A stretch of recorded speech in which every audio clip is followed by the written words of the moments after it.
Sino siya? Sino?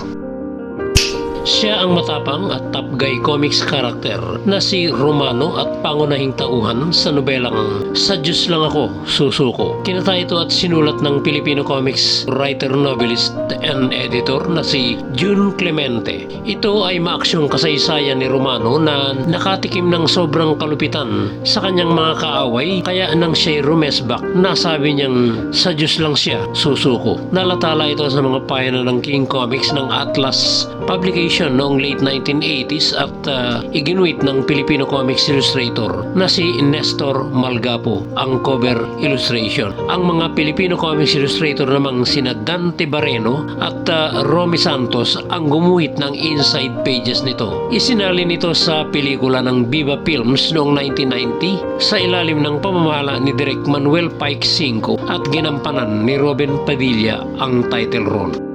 Okay! Next time, more info about Filipino comics character. Thank you very much and God bless you all.